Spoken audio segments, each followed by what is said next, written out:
चलिए 12th class देखिए, आज आप लोग का इकोनॉमिक्स का ऑब्जेक्टिव क्वेश्चन है, ठीक है। हैंडेड ऑब्जेक्टिव अभी सुनेंगे, इसमें से कल के तरह आपको 96 सही सुनाना है। आज बस 4 ही मार्क रहेगा, कल 5 मार्क था, आज बस 4 मार्क रहेगा, ठीक है। सही से ऑब्जेक्टिव का उत्तर दीजिए। और आप लोग को सेकंड है ना इकोनॉमिक्स का, एक या 2 दिन और करवा देंगे, ठीक है। उसके बाद सब जितना क्वेश्चन बताएंगे उसी में से आएगा, उससे ज्यादा नहीं आएगा। चलिए खड़ा हो बेटा। महामंदी किस वर्ष आई थी? 1930। हाँ, 1929 में स्टार्ट हुआ था, भारत में 1930 में आया था। किन्सियन विचारधारा के अंतर्गत आय के संतुलन का निर्धारण निम्नलिखित में से कौन है? सामूहिक मांग, सामूहिक पूर्ति, ए और बी दोनों। ए और बी दोनों। Very good. किन्स के अनुसार अर्थव्यवस्था में आय एवं रोजगार का संतुलन स्तर निम्नलिखित में कहाँ स्थापित होता है? Aggregate demand is greater than aggregate supply, aggregate supply is greater than aggregate demand, aggregate demand is equal to aggregate supply. Aggregate demand is equal to aggregate supply. Keynes के सिद्धांत का संबंध किससे है? प्रभावपूर्ण मांग प्रवृत्ति से, उपयोग प्रवृत्ति से, बचत प्रवृत्ति से, इनमें से सभी। इनमें से सभी। बहुत बढ़िया। किन्स का गुणक सिद्धांत निम्नलिखित में किसके बीच संबंध स्थापित करता है?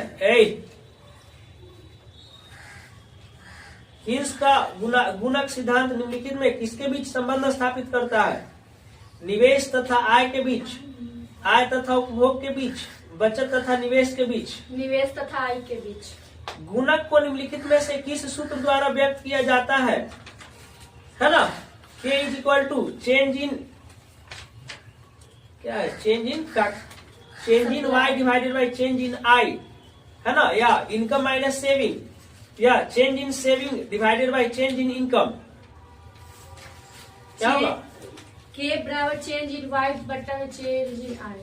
किन्स के गुणक को निम्नलिखित में कौन से तत्व प्रभावित कर सकते हैं? सीमांत बचत प्रवृत्ति, सीमांत उपयोग प्रवृत्ति, ए और बी दोनों। ए और बी दोनों। इकोनॉमिक्स में ज्यादातर ए और बी दोनों रहता है, तो ए और बी दोनों ही हो रहा है ना। एमपीसी का मान क्या है? 1 0 0 से अधिक किंतु 1 से कम, 0 से अधिक 1 से कम। यदि एमपीसी इक्वल टू 0.5 और आरंभिक विनियोग 100 करोड़ है तो अर्थव्यवस्था में कुल आय में वृद्धि होगी कितना? 200 करोड़। रोजगार गुणक सिद्धांत के जनक कौन थे? किन्स, काहन, हेनसेन, मार्शल। काहन। मांग की कीमत लोच का अर्थ है क्या? कीमत में परिवर्तन के कारण मांग में परिवर्तन, मांग में परिवर्तन, वास्तविक आय में परिवर्तन, कीमत आय में परिवर्तन। कीमत में परिवर्तन से मांग में परिवर्तन। Very good. उत्पत्ति ह्रास नियम लागू होने का मुख्य कारण क्या है? साधनों की सीमितता, साधनों का अपूर्ण स्थानांतरण होना, ए और बी दोनों। ए और बी दोनों। दीर्घकालीन उत्पादन फलन का संबंध निम्न में किससे है? मांग के नियम से, उत्पत्ति वृद्धि नियम से, पैमाने के प्रतिफल नियम से, मांग की लोच से। पैमाने के प्रतिफल नियम से। बहुत बढ़िया। जो वक्र पहले बढ़ता है फिर स्थिर होकर घटता है, आरंभ करता है, वह कौन सा वक्र कहलाता है? एपीपी, एमपीपी, टीटीपी, इनमें से सभी। इनमें से सभी। उत्पादन के साधन क्या है? भूमि, श्रम, पूंजी, इनमें से सभी। इनमें से सभी। निम्नलिखित में कौन स्थिर लागत नहीं है? बीमे का प्रीमियम, ब्याज, कच्चे माल की लागत, फैक्ट्री का किराया। कच्चे माल की लागत। अवसर लागत का वैकल्पिक नाम क्या है? आर्थिक लागत, संतुलन मूल्य, सीमांत लागत, औसत लागत। आर्थिक लागत। जब औसत लागत घट जाती है तो सीमांत लागत औसत लागत की तुलना में शून्य कितनी होती है? शून्य होती है। नहीं, मार्जिनल कॉस्ट जो है ना, लेस देन और इक्वल टू एवरेज कॉस्ट होता है। निम्नलिखित में किस बाजार की दशा में सीमांत आगम शून्य अथवा ऋणात्मक हो सकता है? एकाधिकारी या एकाधिकारी प्रतियोगिता, या ए और बी दोनों। ए और बी दोनों। एकाधिकार एवं एकाधिकारी प्रतियोगिता में क्या होता है? Average revenue equal to marginal revenue होता है, average revenue greater than marginal revenue होता है, या average revenue is less than marginal revenue होता है। Average revenue equal to marginal revenue. बहुत बढ़िया, बहुत बढ़िया। 20 में आपका बस एक गलत है। खड़ा होइए बेटा, खड़ा होइए। समष्टि अर्थशास्त्र के अध्ययन का विषय है क्या? राष्ट्रीय आय का सिद्धांत, उपभोक्ता का सिद्धांत, उत्पादक का सिद्धांत। ठीक है। स्टॉक के अंतर्गत निम्नलिखित में कौन शामिल होता है? मुद्रा का परिमाण, धन, गोदाम में रखे गेहूं की मात्रा, इनमें से सभी। गोदाम में रखे गेहूं की मात्रा। सब धन भी तो होगा, मुद्रा का परिमाण भी तो होगा, इनमें से सभी ना होगा, इनमें से सब तभी तो स्टॉक ही है ना। वास्तविक प्रवाह के अंतर्गत निम्नलिखित में कौन शामिल है? वस्तुओं का प्रवाह, सेवाओं का प्रवाह, दोनों। ठीक है। 3 क्षेत्रीय मॉडल में निम्नलिखित में कौन शामिल होता है? परिवार, फर्म, सरकार, इनमें से सभी। इनमें से सब। 4 क्षेत्रीय अर्थव्यवस्था के चक्रीय प्रवाह में संतुलन के लिए शर्त निम्नलिखित में से कौन होता है? सी मतलब क्या है? कंजप्शन प्लस इनकम, है ना, plus G into X minus M. C option. Next, द्वितीय क्षेत्र में कौन सी सेवा शामिल होती है? बीमा, बैंकिंग, व्यापार, निर्माण। निर्माण है ना, हम बताए थे ना कल की जो भी जो फैक्ट्रीज में प्रोडक्शन हो रहा है, इंडस्ट्रीज से जितना जो काम हो रहा है सब सेकेंड आता है ना। और ट्राइटरी में कौन आता है? सेवा क्षेत्र, है ना। तृतीय क्षेत्र। हाँ, विनिर्माण या निर्माण सब आपका सेकेंडरी आ जाएगा, द्वितीय क्षेत्र आ जाएगा। एक खुली अर्थव्यवस्था में सामूहिक मांग के संगठक कौन है? उपभोग, निवेश, उपभोग प्लस सरकारी व्यय, उपभोग प्लस निवेश प्लस सरकारी व्यय प्लस शुद्ध निर्यात। उपभोग प्लस सरकारी व्यय प्लस निवेश प्लस सरकारी व्यय, शुद्ध निर्यात। ठीक है। राष्ट्रीय आय में निम्नलिखित में किसे शामिल किया जाता है? लगान, मजदूरी, ब्याज, लगान, मजदूरी, वेतन, लगान, लाभ, ब्याज, लगान, मजदूरी, वेतन, ब्याज, लाभ। लगान, मजदूरी, ब्याज, लाभ। किसी अर्थव्यवस्था में एक वर्ष के अंतर्गत उत्पादित अंतिम वस्तुओं तथा सेवाओं के बाजार मूल्य को क्या कहा जाता है? कुल राष्ट्रीय उत्पाद, राष्ट्रीय आय, कुल घरेलू आय। कुल घरेलू। बहुत बढ़िया। एक अर्थव्यवस्था में कौन सा क्षेत्र सम्मिलित होता है? प्राथमिक, द्वितीयक, तृतीयक, इनमें से सभी। क्षेत्र के अंतर्गत निम्नलिखित में कौन सी सेवाएं शामिल होती है? खनन, निर्माण, संचार, पशुपालन। संचार। प्राथमिक क्षेत्र में निम्नलिखित में से कौन शामिल है? भूमि, वन, खनन, इनमें से सभी। इनमें से सभी। राष्ट्रीय आय के आकलन में किसी वस्तु या सेवा का मूल्य एक से अधिक बार शामिल करना क्या कहलाता है? वस्तु विनिमय प्रणाली की आवश्यक शर्तें कौन सी है? सीमित आवश्यकताएं, सीमित विनिमय क्षेत्र, आर्थिक रूप से पिछड़ा समाज, इनमें से सभी। इनमें से सभी। वस्तु विनिमय प्रणाली के निम्नलिखित में कौन सी लाभ है? सरल प्रणाली, आपसी सहयोग में वृद्धि, आर्थिक असमानता, इनमें से सभी। मुद्रा के निम्नलिखित कार्य के अंतर्गत निम्नलिखित में किसे शामिल किया गया है? विनिमय का माध्यम, मूल्य का मापक, ए और बी दोनों। ए और बी दोनों। निम्नलिखित में किसके अनुसार मुद्रा वह धुरी है जिसके चारों ओर समस्त अर्थव्यवस्था चक्कर लगाता है? मार्शल। ठीक है। मुद्रा का कार्य है क्या? विनिमय का माध्यम, मूल्य का मापक, मूल्य का संचय, इनमें से सभी। मुद्रा वह वस्तु है जो मूल्य का मापक हो, जो सर्वमान्य विनिमय के लिए स्वीकार किया गया हो, जिसके रूप में धन संपत्ति का संग्रह किया जाए, इनमें से सभी। इनमें से सब। ये सब सुनने में नहीं मजा आ रहा, बहुत इजी दे दिया है जी। मुद्रा की पूर्ति से हमारा अर्थ है क्या? बैंक में जमा राशि, जनता के पास उपलब्ध रुपए, डाकघर में बचत खाते की राशि, इनमें से सभी। उत्पादक संतुलन की निम्नलिखित में कौन सी रीतियां होती है? कुल आगम एवं कुल लागत रीति, सीमांत आगम एवं सीमांत लागत रीति, ए और बी दोनों। उत्पादक संतुलन की निम्नलिखित में कौन सी रीतियां हैं? कुल आगम एवं कुल लागत रीति, सीमांत आगम, ए और बी। निम्न बातें समान रहे तो वस्तु की कीमत तथा पूर्ति की मात्रा में धनात्मक संबंध क्या व्यक्त करता है? मांग का नियम, पूर्ति की लोच, पूर्ति का नियम, पूर्ति का नियम। हाँ। वस्तु के उस मात्रा को क्या कहते हैं जिसे विक्रेता निश्चित समय, बाजार तथा कीमत पर बेचने के लिए तैयार हो? पूर्ति। जब किसी वस्तु की पूर्ति में अनुपातिक परिवर्तन उसकी कीमत में होने वाले अनुपातिक परिवर्तन से अधिक हो, इकाई से अधिक। निम्नलिखित में कौन सा सही है ना? Elasticity of supply, perfectly elasticity of supply is equal to infinity, है ना।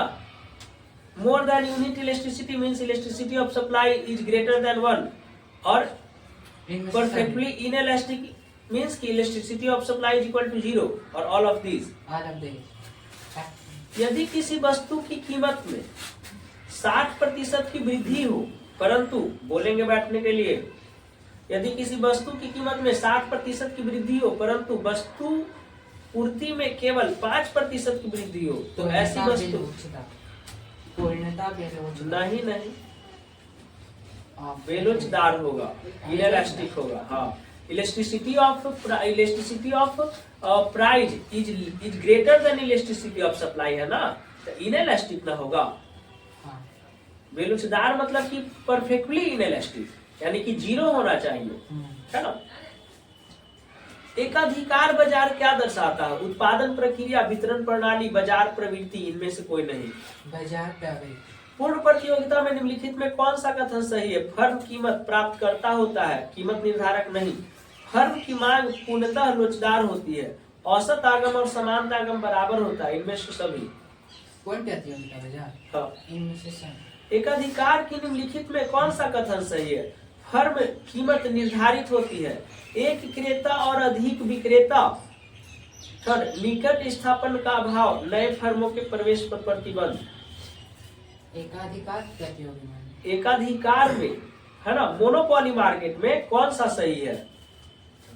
निकट स्थापन का अभाव भी हो, सभी हो। निम्नलिखित में कौन बहुत ज्यादा हो गया लगता है। निम्नलिखित में कौन पूर्व प्रतियोगिता की विशेषता नहीं है? परफेक्ट कंपटीशन का फीचर्स कौन नहीं है? क्रेताओं तथा विक्रेताओं की अधिक संख्या, उत्पाद की एकरूपता, विज्ञापन तथा विक्रय लागतें, बाजार का पूर्ण ज्ञान। विज्ञापन एवं विक्रय लागतें। इसमें है ना एडवर्टीजमेंट कॉस्ट और सेलिंग कॉस्ट ऐड नहीं ना होता है ना। नेक्स्ट, अर्थव्यवस्था की केंद्रीय समस्या क्या है? उत्पादन, क्या उत्पादन हो, कैसे उत्पादन हो, उत्पादित वस्तु का वितरण कैसे हो, इनमें से सभी। इनमें से सभी। उत्पादन संभावना वक्र क्या होता है? अक्ष की ओर झुका होता है ना। अक्ष की ओर उन्नत दर। हाँ। एक समाजवादी अर्थव्यवस्था का मूल उद्देश्य क्या होता है? समाज, लोक कल्याण।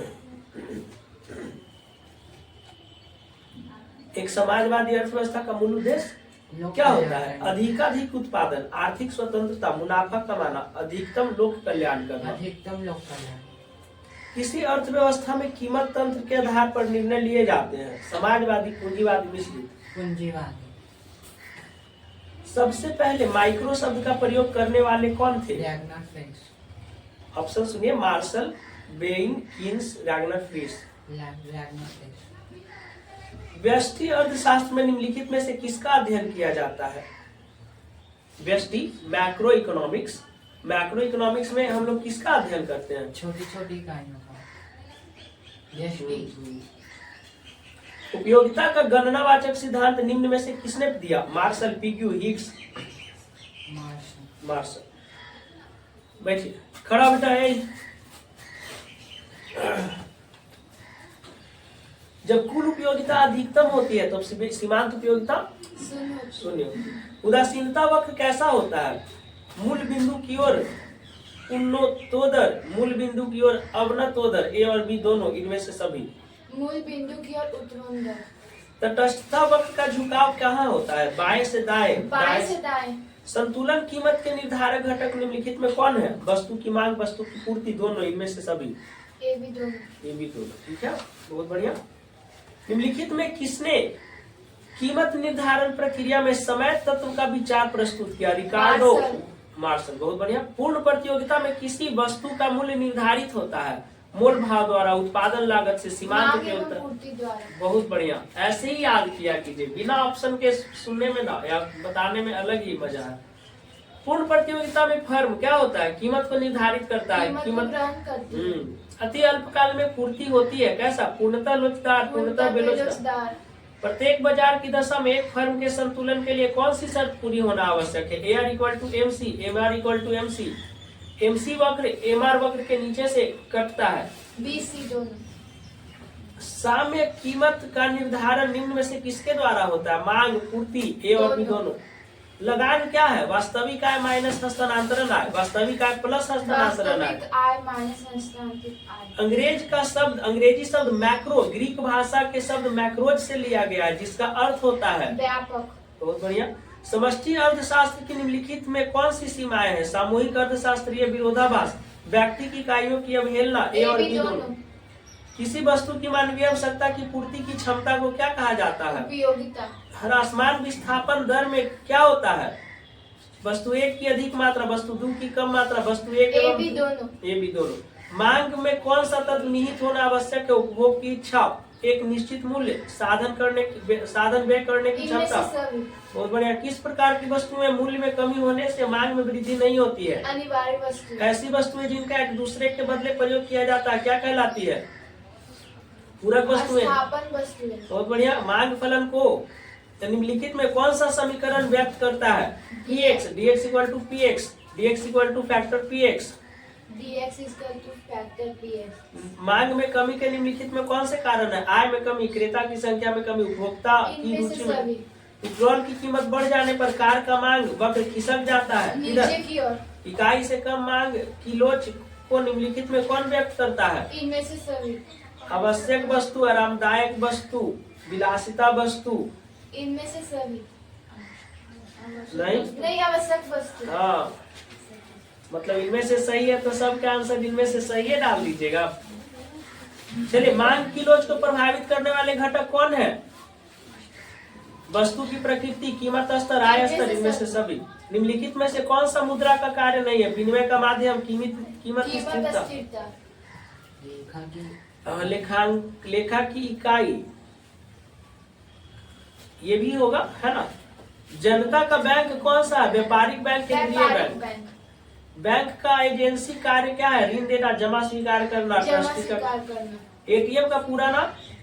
Automated teller machine. व्यापारिक बैंकों के प्राथमिक कार्य निम्नलिखित में से कौन सा है? जमायत स्वीकार करना, ऋण देना। इनमें से सभी। व्यापारिक बैंक द्वारा स्वीकार की जाने वाली प्रमुख जमाएं कौन सी है? चालू जमा, बचत जमा, सावधि जमा, इनमें से सभी। इनमें से सभी। इनमें से सभी। बैठिए, खड़ा होइए। साख मुद्रा का विस्तार होता है जब नगद कोष अनुपात घटता है, बढ़ता है, दोनों। घटता है। केंद्रीय बैंक द्वारा कौन सी मुद्रा जारी की जाती है? चलन मुद्रा, साख मुद्रा, सिक्के, इनमें से सभी। केंद्रीय बैंक द्वारा कौन सी मुद्रा जारी की जाती है? ठीक है। निम्नलिखित में से कौन सा साख नियंत्रण का परिणात्मक उपाय नहीं है? बैंक दर, नैतिक दबाव, खुले बाजार की क्रियाएं। भारतीय रिजर्व बैंक क्या है? केंद्रीय बैंक, व्यापारिक बैंक, सहकारी बैंक। केंद्रीय बैंक। नरसिम्हा समिति का संबंध निम्नलिखित में से किससे है? कर सुधार, बैंकिंग सुधार, कृषि सुधार। बैंकिंग लोकपाल योजना की घोषणा किस वर्ष हुई? 1990, 95, 97, 2000। 1995। भारत में 14 बड़े अनुसूचित व्यवसायी बैंकों का राष्ट्रीयकरण कब किया गया? 1969। भारत में बैंकिंग क्षेत्र के सुधार से संबंध कौन है? 1991, Narasimha committee, YG Reddy committee, A तथा बी दोनों। ए बी दोनों। निवेश के निर्धारक घटक कौन है? पूंजी की सीमांत क्षमता, ब्याज की दर, ए तथा बी दोनों। ए तथा बी दोनों। किन्स के अनुसार विनियोग से अभिप्राय है? मतलब विनियोग का क्या अर्थ है? वित्तीय विनियोग से, वास्तविक विनियोग से। वास्तविक विनियोग से। एपीसी प्लस एपीएस बराबर है 0 के 1 के। ट्रेटेड इकोनॉमिक पॉलिटिक्यू नामक पुस्तक के लेखक कौन है? पीगू, जेबीसे, किन्स, रिकार्डो। किन्स का रोजगार सिद्धांत निम्नलिखित में किस पर निर्भर करता है? बहुत बढ़िया। ब्रिटिश अर्थशास्त्री जेम्स किन्स की प्रसिद्ध पुस्तक द जर्नल थ्योरी किस वर्ष प्रकाशित हुई? 1936। बहुत बढ़िया। आज मुश्किल से एक आध गो गलती हुआ है हैंडेड में, है ना। और तुम गधा लड़का लोग, तुम लोग थोड़ा जोर से बोलो और फास्ट बोलो। लोग बिना ऑप्शन दे ले याद कर ले सब। तुम लोग ऑप्शन दीजिए सर, ऑप्शन दीजिए सर, ऐसे याद करोगे।